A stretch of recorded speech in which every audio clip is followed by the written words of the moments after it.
Hi everybody.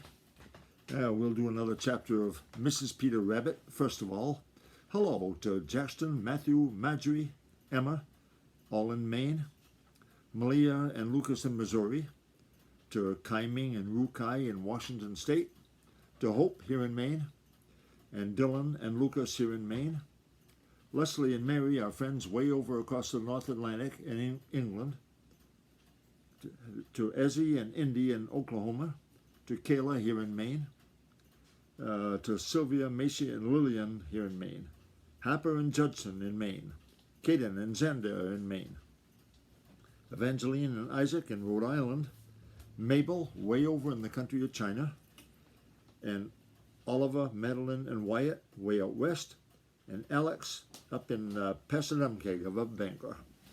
Okay, hi everybody. Now, let's see, we'll read again in Mrs. Peter Rabbit, the Green Meadow series. Now, Chapter 8, The Strange Tracks in the Old Pasture. Remember, Peter Rabbit saw some tracks, rabbit tracks, that he didn't make. So there's another rabbit there somewhere in the old pasture. Who has attentive ear and eye will learn a lot if he but try. That's by Peter Rabbit. Peter Rabbit stared and stared at the tracks in the soft mud of the swamp in the old pasture. He would look first at the tracks, then at his own feet, and finally back at the tracks again. He scratched his long right ear with his long right hind foot. Then he scratched his long left ear with his long left hind foot, all the time staring his hardest at those strange tracks. They certainly were the tracks of a rabbit. It was equally certain that they were not his own. They are too big for mine.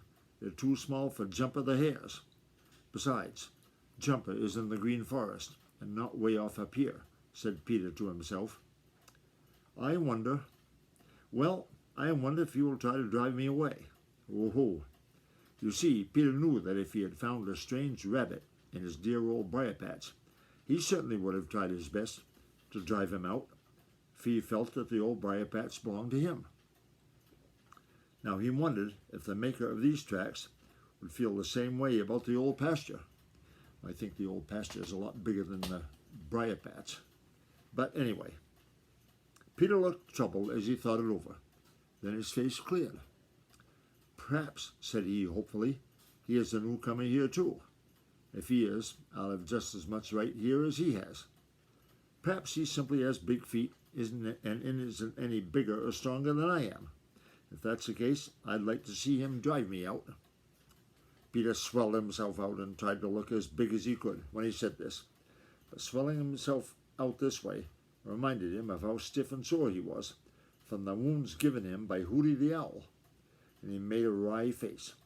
You see, he realized all of a sudden that he didn't feel much like fighting. My, said Peter, I guess I'd better find out all about this other fellow before I have any trouble with him.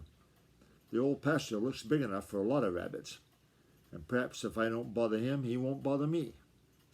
I wonder what he looks like. I believe I'll follow those tracks and see what I can find.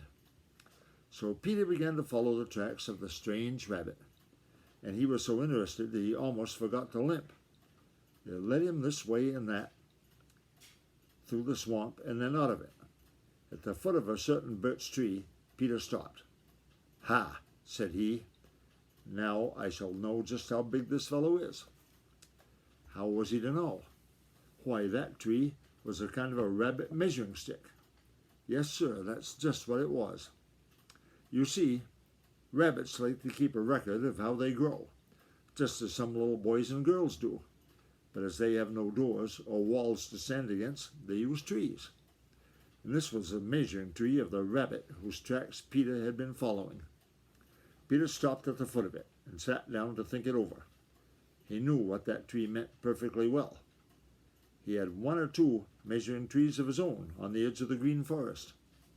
He knew, too, there was more than a mere measuring tree. It was a kind of a no trespassing sign. It meant that some other rabbit had lived here for some time and felt that he owned this part of the old pasture.